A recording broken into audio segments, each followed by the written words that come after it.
Demak, bugun sizlar bilan matematikani noldan o'rganamiz. Yaxshilab eshiting. Eng boshidan sizlar bilan matematika o'rganib chiqamiz. Demak, qaranglar, matematikani o'rganishdan oldin raqam bilan sonni farqini bilishimiz kerak. Raqam novi, son novi shuni o'rganib chiqamiz. Diqqatli bo'lib eshiting. Birinchi o'rganadigan qoidamiz raqamlar. Raqamlar deganda biz 0, 1, 2, 3, 4, 5, 6, 7, 8, 9 dan tushunishimiz kerak. Demak, bularning hammasi nima ekan? Raqam ekan. Biz buni ham raqam deb aytib bilamiz, ham son deb aytib bilamiz. Masalan, shu 5 degan raqamimizni biz 5 soni desak ham bo'ladi. 5 raqami desak ham bo'laveradi ekan. Ahamiyati yo'q ekan uni esa. Tushunarli bo'ldimi? Demak, shularning hammasi, mana shu yozganlarimiz hammasi ham raqam deb aytiladi ekan, ham son deb aytiladi ekan. Tushunarli bo'ldimi? Endi diqqatli bo'lib eshiting. Sonlar degan qoidani o'rganamiz sizlar bilan. Sonlar. Bu bizning bugungi mavzumizning nechanchi qoidasi? Ikkinchi qoidasi. Diqqatli bo'lib eshiting. Raqamlardan tashkil topgan ifodaga sonlar deyiladi. Bu gapimni yozib olishingiz kerak daftaringizga. Tushunarli? Endi bedagi o'quvchilarning ko'pchiligi avval yozgan, videodagilar birinchi marta ko'rib o'rganib turgan bo'lsangiz, pauza bosib, mana shu qoidani yozib olasiz. Juda foydali bo'ladi. Demak, sonlar degan qoidamiz bor ekan, aytaman qoidasini qaytadan. Raqamlardan tashkil topgan ifodaga sonlar deyiladi. Masalan, misol uchun 2017 soni bo'lsin. Mana shu sonimiz qaysi raqamlardan tashkil topgan? 2, 0, 1, 7. Ko'rdingizmi? Aynan shu raqamlardan sonlarimiz hosil bo'ladi ekan. Ikkinchi qoida tushunarli bo'ldimi? Endi masalan 18 degan sonimiz bor. Bu sonimiz qaysi raqamlardan tashkil topgan? 1 va 8 dan tashkil topgan. Endi aytishingiz mumkin, ustoz, buni biz ham raqam deb bilamiz, ham son deb bilamiz. Uni o'rgandik. Mana shu 18 ni ham raqam, ham son desak bo'ladimi deb savol berasiz. Yo'q. Buni biz faqat nima deb aytamiz? Son deb aytamiz. 18 soni bo'ldi. Raqam bo'lmaydi. Raqamning eng kattasini necha bo'ladi ekan? 9 bo'ladi ekan. Tushundingizmi? Endi mana shu sonlarimiz ham turlarga ajraladi. Masalan, ishorasiga ko'ra 3 xil bo'ladi. Ishorasiga ko'ra mana shu aynan o'rgangan sonlarimiz, ishorasiga ko'ra 3 xil bo'ladi. Birinchisi musbat son, ikkinchisi manfiy son, uchinchisi ham bor. Musbat va manfiy bo'lmagan son. Shuni sizlar bilan ko'rib chiqamiz. Boshda son o'qitamiz sizlar bilan. Yana son o'qi. Ibidan oba 0 bor, keyin nima bo'ladi? 1, keyin 2, keyin 3, keyin 4, hokazo ketib boradi. 0 dan oldin qaysi bor? -1, keyin nima bor? -2, -3, -4. Endi buni bilasizlar, maktabda o'tgan bo'lasizlar. Demak, ina shu 0 dan o'ng tarafdagi barcha sonlarimiz musbat sonlar deb aytiladi ekan. Nima deb aytiladi ekan? Musbat sonlar. 0 dan chap tarafdagi barcha sonlarimiz manfiy sonlar deb aytiladi ekan. Manfiy sonlar.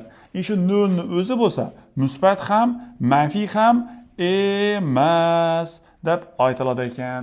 Bizda hozir birinchi qoida raqamlar bo'ldi, ikkinchi qoida sonlar bo'ldi, uchinchi qoida musbat va manfiy sonlar bo'ldi. Sizlar shularni tushunib oldingizmi? Savolingiz yo'qmi? Savol beradilar. 5 musbat sonmi, manfiy sonmi deydilar. Nima son ekan u? Musbat son. -2 na. Manfiy son 0 na. Musbat ham, manfiy ham emas. Shuni hamma tushunib oldimi? Savol yo'qmi? Malades. Mana shu musbat sonlarimizni ichida natural sonlar degan ifoda bor ekan. Shuni gaplashamiz hozir.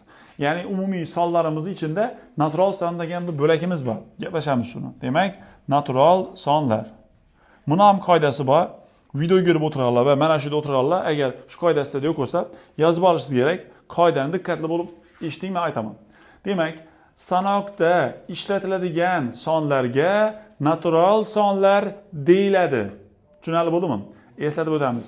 Sanoqda ishlatiladigan sonlarga natural sonlar deyiladi. Masalan, misol uchun, menda 4 dona olma bor. 4 ishlatildimi? Demak, bu natural son ekan. Sanoqda ishlatilibdi-ku bilasiz. Menda 0 dona mashin bor. Aytib bo'ladimi? 0. Ishlatib bilamizmi ekan uni sanoqda? Shuning uchun biz 0 ni natural sonlar qatorina gizib bilmaymiz ekan.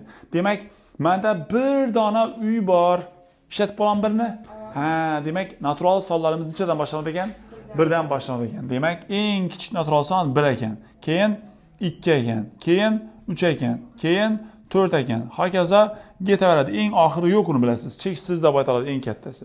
Endi savol berasiz. 0 natural sonmi yoki natural son emasmi? Javob bering qani o'zingiz? 0 natural son emas. Nimaga deb savol beradilar sizlar? Nodir javob berasiz? Barakalla. Sanoqda ishlatib bo'lmaydi 0 ni. Shuning uchun biz 0 ni natural sonlarga yozib bilmaymiz. Eslatib o'ting. Natural sonlarning qoidasini aytdim. Sanoqda ishlatiladigan sonlarga natural sonlar deyiladi dedim, to'g'rimi? Izinni yozamiz va n harfi bilan belgilanadi.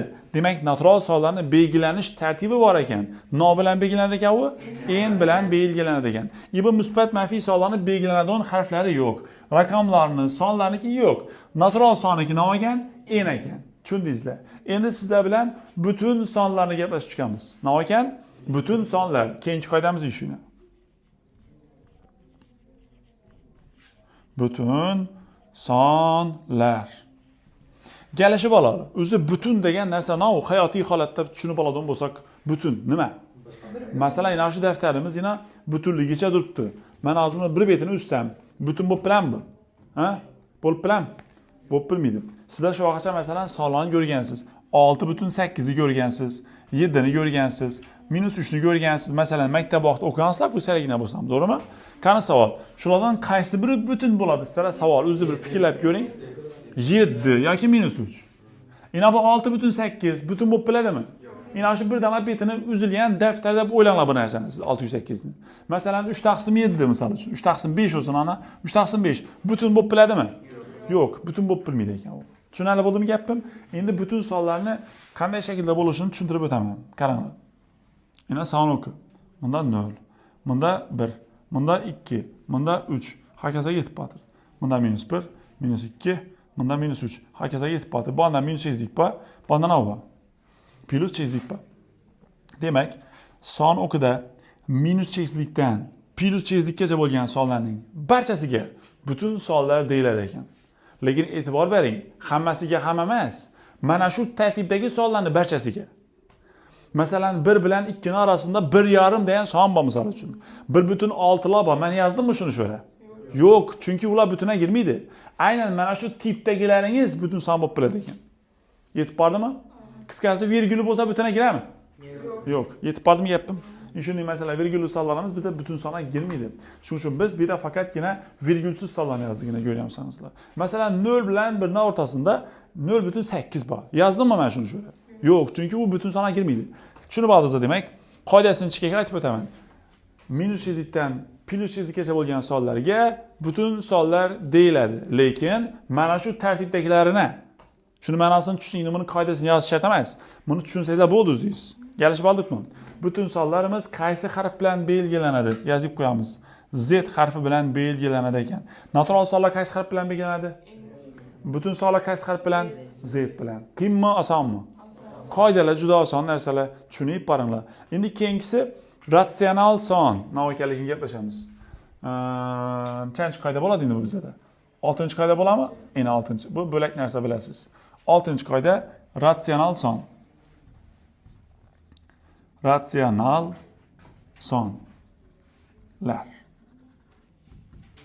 Buni bir aniq qoidasi bor. Men sizlarga shuni tushuntirib o'taman. Kasr shakliga keltirib bo'ladigan sonlarga ratsional sonlar deyiladi va harfi bilan belgilanadi. Mana shu qoidani hamma yozib qo'ysin. Masalan, qaytadan aytaman, yoddan chiqib ketgan bo'lishi mumkin. Kasr shakliga keltirib bo'ladigan sonlarga ratsional sonlar deyiladi va harfi bilan belgilanadi. Bilib oldingiz, ratsional sonlarimiz qaysi harf bilan belgilanadi? Bilan. O'zi galishib oladi endi. Ratsional son bu nima?